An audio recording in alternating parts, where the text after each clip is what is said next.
to discuss with you the power of what folks across the golf industry are doing to grow the game. The PGA Tour is about growing the game.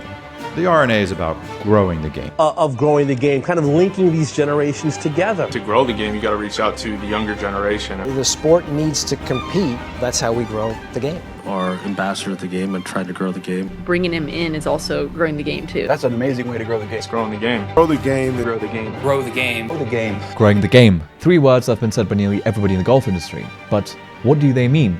And why are more and more people asking themselves, do we need to shrink this game?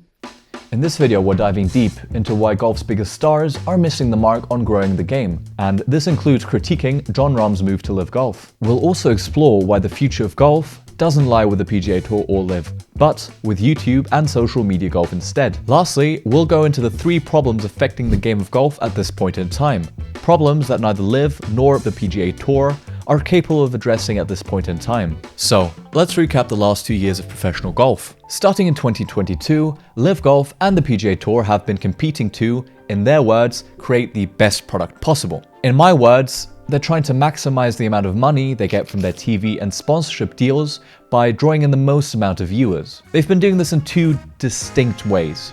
LIV introduced a 54-hole Fiesta shotgun format, where they've turned up the music, allowed their players to wear shorts, and have these fancy new graphics, all in the name of improving the so-called user experience. Meanwhile, the PGA Tour hasn't changed their format.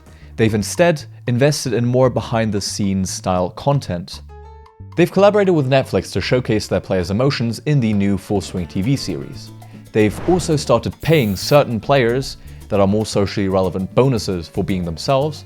And finally, they've created events like the Moto Classic and the Creator Cup to showcase social media influencers. What can I say? It's worked. They're using social media so well that the game hasn't had this level of publicity in a while. But, and here's the controversial take, I don't believe these tours actually care about golfers or the game of golf. The one thing that they care about is giving their sponsors a way to make more money, where their advertising has us chasing cars and clothes, working jobs we hate so we can buy shit we don't need. In contrast to Tyler Durden here, I don't think that these tours are doing it out of malice. These tours rely on the success of golf, and the people working there, I'm sure, love the game. But here's the problem. They're stuck using a strategy from the past, clinging to an outdated version of what golf used to be. Meanwhile, the game has moved on. When Jon Rahm joined LIV Golf, he said the following. I think the innovation in the vision of LIV Golf is what pushed me over to at least give it a chance. Ultimately ended up being what I guess I wanted to hear, right? I believe in the growth of the game of golf. I've largely spoken about how Seve improved the game of golf in Spain, and I've always said how I would like to do the same thing over there. And if I can reach a bigger audience, it would be amazing. And I do believe this process will help me do that. Look, I like Jon Rahm. But if he's trying to go down the same road as Seve, he's in for a reality check. First off, there's only one Severiano Ballesteros. And secondly, they played in 2 incomparable golfing landscapes. Seve was part of a generation of professional golfers that traveled the world, playing tournaments in places that just didn't play golf, which back then was pretty much everywhere. Playing in these countries gave their local golf economies a big boost, and inspired youngsters by showcasing a level of golf they'd have never seen before. Seve won 50 times on the European Tour, picking up titles in 10 distinct countries. He also snagged victories on the PGA Tour, the Japanese Tour, the Australian Tour, the New Zealand Tour, and the African Safari Tour. Another legend, Mr. Gary Player, also known as the man who does 1,000 sit-ups every day, won an insane 159 tournaments across 10 different golfing tours. Those guys played in South America and Japan at a time where those places barely had a couple hundred golf courses. Fast forward to today, and it's clear that the golf industries in these regions thrived thanks to these players playing in their events. Now, let's look at the LIV schedule and see where Jon Rahm and co are playing. They started off in Mayakoba, Mexico. Beautiful course. I mean, if you've seen images, yeah, the ocean is spectacular there in Mexico. Moving on to Las Vegas, Jeddah, which makes sense as the PIF actively sponsors the tour. Then you've got Hong Kong. If you're a member at one of their clubs, you're minted, you've done well for yourself. Miami, another event in the US. Adelaide, cool to see that there. You know, big tournaments in Australia, at least they used to be back in the day where Gary Player or Jack Nicklaus or Arnold Palmer played. Singapore, similar to Hong Kong. Another event in the States, damn. Spain, Valderrama, one of the best courses in continental Europe. Then Live Golf UK, then the Green Bar, which is where Bryson tries 58. And then we've got Chicago and Dallas. A lot of American courses here, actually. Quite obvious that the US needs some help. I mean, their pro scene seems to be super small. I mean, how many majors did they win this year? Like 4? A big golf country needs to win like 5 to be considered proper level, especially in the men's game. So that's the schedule for Live. Jokes aside, I'm not saying that Live shouldn't hold tournaments in these countries.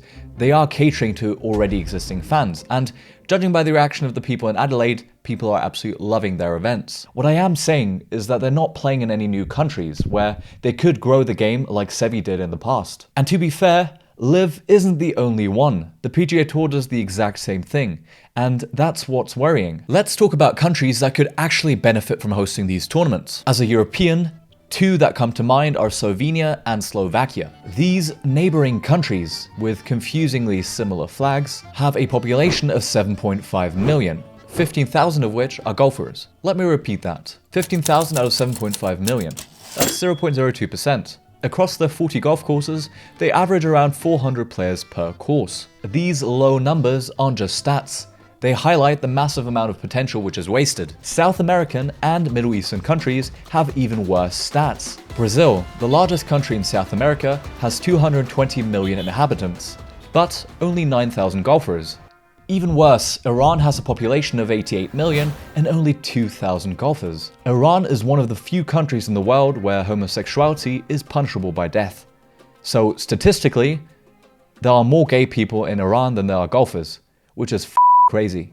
Now, it is true that most top golf nations are first world countries, where people have higher incomes and are more well off. But all the countries that I've highlighted do have a growing middle class that can afford to play golf. The real issue isn't money. It's other factors like the decreasing number of golf courses, the game's elitist reputation, and the rising costs of playing the game.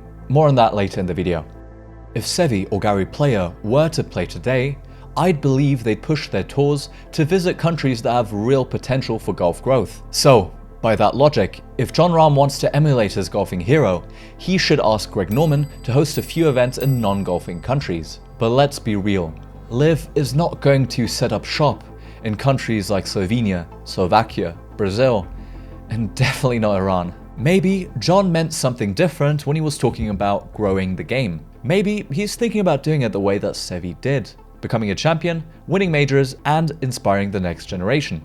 And while legacies are built upon winning majors, true legendary status comes from dominating the game for a certain period of time. And that's a problem for Jon, because Liv Golf has effectively reduced the amount of tournaments that he can play and hence win. And since Liv events don't earn him world ranking points, he isn't guaranteed to qualify for majors or Ryder Cups. Because Liv isn't the most watched tour, missing out on those big events will severely limit his exposure for most golfing fans. I'll say this out the gate, Seve would not have become such a cult icon under these conditions. This is because Seve built his legacy over time, playing in over 700 tournaments in his career.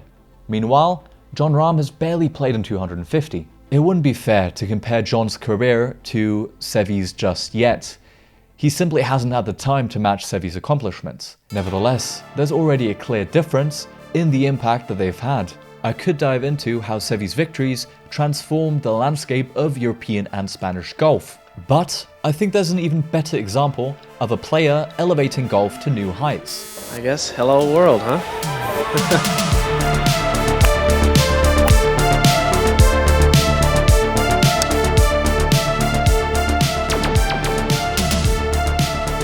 Tiger Woods is arguably the greatest player of all time and has had the biggest impact at growing the game since the late great Arnold Palmer.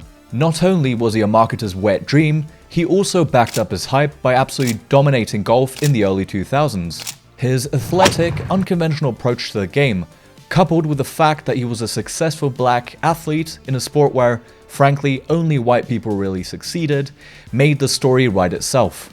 In the decade following his 1997 Masters triumph, 10 million Americans picked up the game, which included a 30% increase in black golfers. This surge, known now as the Tiger Boom, led to a lot of money being spent on golf course development. The number of golf courses in Europe alone increased by 30% between the years 1995 and 2005. A few decades earlier, Seve sparked a similar phenomenon in his home country of Spain. Between his first and last tour win, the number of golf courses in Spain tripled, and the number of Spanish golfers increased by a multiple of 18. Hey guys, Leon here. If you're still watching at this point in the video, I'd really appreciate it if you could go down there and subscribe for more content like this. It would definitely help me produce this content more frequently.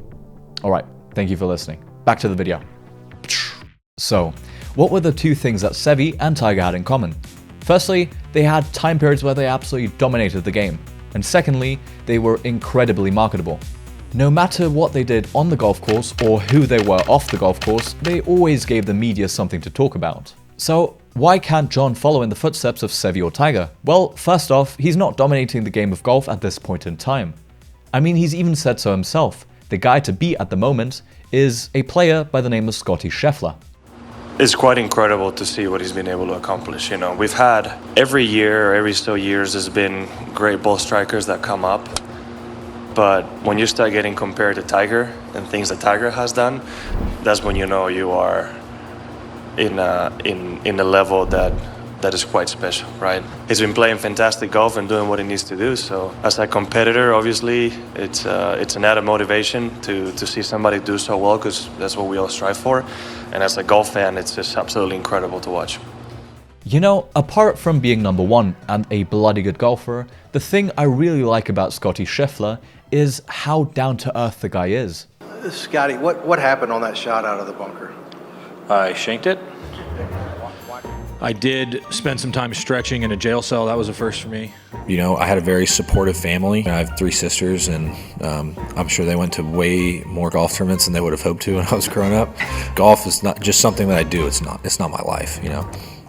As seen in these comments, his behavior honestly makes him a far healthier role model than either Seve or Tiger, both of whom cultivated a cult-like following alongside their success. But here's the thing, if we're talking about growing the game through personality, we need that star power.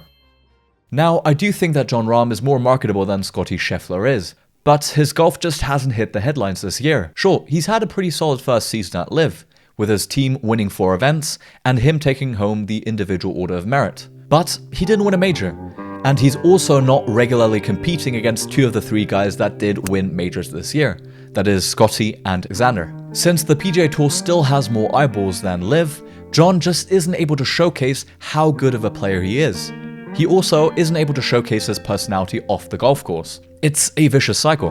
But there is something that Jon Rahm could do to grow the game. Start creating his own social media content. He's no stranger to being in front of the camera, having appeared on YouTube channels like Grant Horvat, Good Good, or the Brian Bros. This kind of exposure could help him reach a totally new audience, allowing him to grow the game without being affected by any sort of LIV PGA Tour drama. In fact, he has thought about creating his own YouTube channel. We talked a little bit about starting a YouTube channel, so... I don't see that happening anytime soon. Never know, though. You know? Just know. It's like I was telling him, I don't know. I feel like I could find myself spending a lot of my time thinking about the channel more than my actual That's golf. Fair. That's fair. So maybe at some point, but meanwhile, I'll keep supporting you guys and doing this with you guys, which accomplishes the same thing as well. So yeah. Well, thank you so much, Jon. While it's good that Jon recognizes the positive impact of him appearing in these videos, I do think that he's using his game as an excuse to not start his own YouTube channel. One of the main selling points of LIV to these tour players was the fact that these guys would have more free time. And I'm sure that Jon Rahm, with the money he's gotten from his LIV contract, could hire a production team to take over most of the bulk work. Look at fellow LIV player Bryson DeChambeau. He's done a stellar job with his YouTube channel, posting novel, sometimes controversial, YouTube videos of him playing golf. The channel has also improved his reputation massively, and gives us insights behind one of the best players in the world. Here's Bryson talking about why he started his YouTube channel. And it showcases our personalities a lot more, and I think that's what's so unique and cool about it. And it just exposes golf to a younger generation on YouTube, and my goal in all of that is to bring young viewers to Live Golf, to the teams, to all of us out here. And I think that's the main important part of it that a lot of people don't understand is that it's trying to reach a new generation of potential golfers. That's what Liv's doing. That's what I'm trying to accomplish alongside Liv and with Liv as a partner as well. It's a symbiotic relationship where we can exponentiate the game of golf in a really cool, unique way. Bryson has recognized that golf creators are gaining serious traction, even surpassing certain major golf tours in terms of social media viewership. Because the content is far more digestible and accessible, I'd argue that these golf content creators are far better at attracting new and minority golfers. As a general rule, people tend to be drawn to two types of individuals: those they admire or those they are similar to. While experienced golfers can admire the skill of a tour player, newer golfers will more likely be drawn to those who look and talk like them. In the past, only the players on tour were really given a media spotlight. Tiger Woods, Anthony Kim, Jesper Parnevik, Bernhard Langer, and so on and so forth. These guys were role models for a lot of the golfers who shared the same race and ethnicity, and they were the reason why a lot of new people started picking up the game. Now, don't get me wrong, they've done a good job, but we can't rely on players having a few good weeks, doing interviews and then inspiring people to play. The benefit that's gained from this is sporadic and frankly not sustainable. This is where channels like Luke Kwon, Good or Golf Girl Games help the game so much more. They're consistently putting out content, making people more comfortable with the game, and are able to garner a lot more eyeballs using YouTube than a traditional tournament broadcast. Professional tours just can't compete with that. I mean, let's look at the race dispersion of the professionals playing on the PGA Tour. How do you expect to attract a group of new viewers to the game if your product is dominated by guys that they can't relate to? Don't get me wrong, the PGA Tour is as close to a meritocracy as you can get, and every single one of these guys deserve their spot on tour.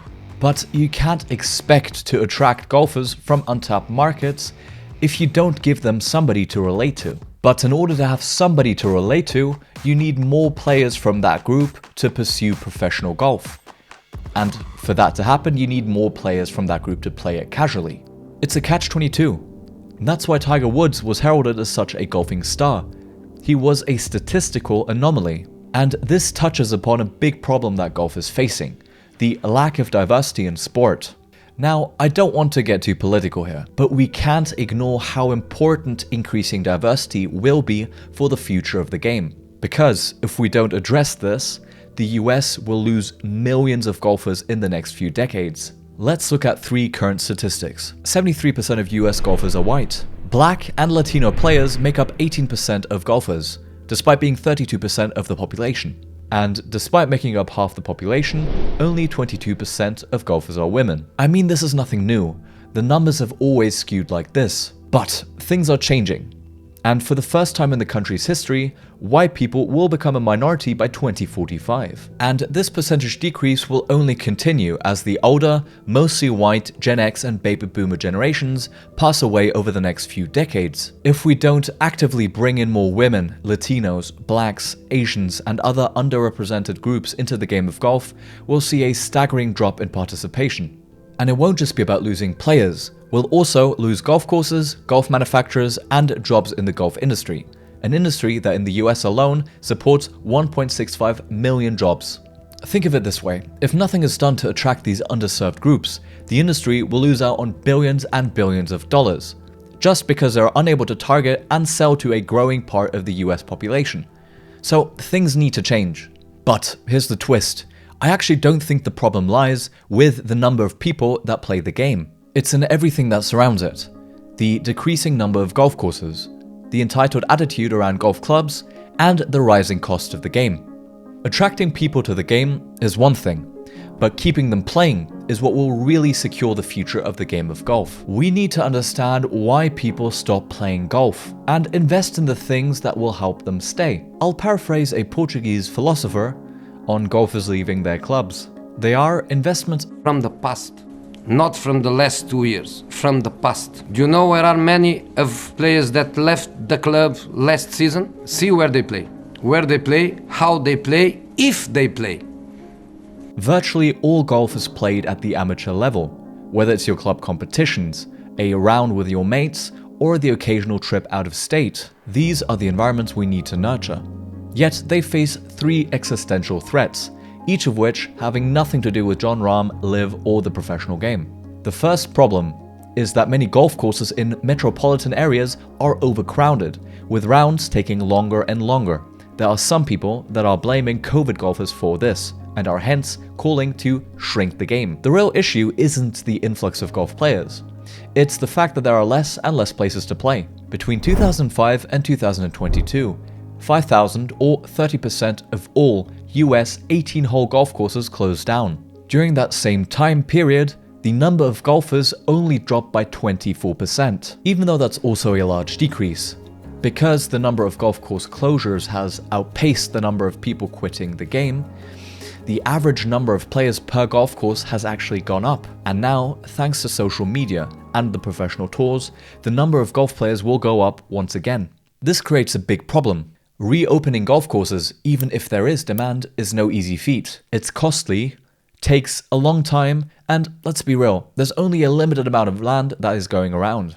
If the number of golfers continues to rise, and the number of golf courses don't keep pace, the experience of the average golfer will become worse. That means despite earning more money, club managers, especially in busy areas, are left juggling with higher traffic, increasing costs, and more on-course conflict. New golfers often get unfairly blamed for these problems, which leads me to my second point: golf's reputation for being elitist and unwelcoming to outsiders. I know that in many European countries, golf has this reputation of being a sport for cranky, old, rich white people, which turns people off before they even try. And while there is some truth to it, I think it's mostly a marketing issue. In my experience, once you join a men's league or a club team, it can be a lot of fun. Social media can play a huge role in changing this perception, showcasing local events and introducing new players to a community, showing how social and inclusive golf could be. Good's recent Get a Handicap campaign with the USGA is a great example. So, shout out to the USGA. If you guys want to get your handicap, go to usga.org/get-a-handicap. That's the reason we're able to do these games and keep it close with the handicap. This partnership encourages people to play in more club competitions, gets people hooked on trying to improve their handicap, and gets more people from different skill levels to be able to play against each other. The final issue is the cost of playing golf. If you listen to golf ads, they make it seem like you need to get fitted for clubs, always play a brand new premium golf ball, and get a pro to fix your swing. But a driver can set you back $700. A premium golf ball goes for $5 a pop, and lessons can easily run you $100 an hour.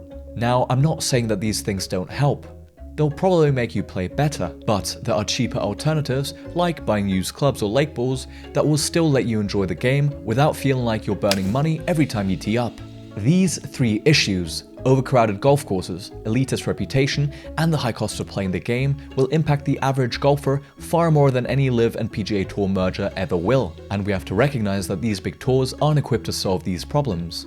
Their big goal is to boost TV ratings, not fix the game itself.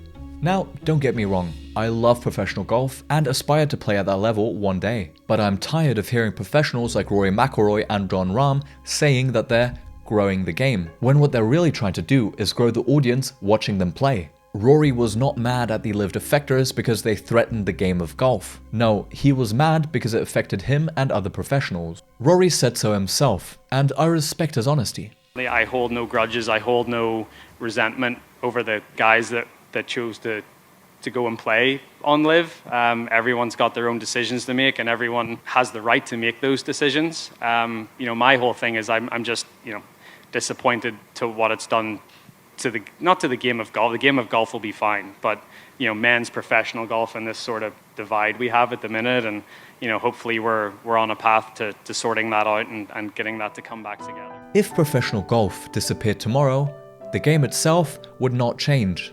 Sure, the media buzz around the game and the dynamic of people trying to emulate the best wouldn't exist, but the game of golf itself would, because the game of golf isn't just about watching the best players in the world hit perfect shots around golf courses that we'll never play. It's about having fun, being frustrated, feeling something, and spending time with yourself and the people you care about. Don't be distracted by the pros, and enjoy your game of golf. If you like this video and enjoy this style of content, please subscribe. Cheers.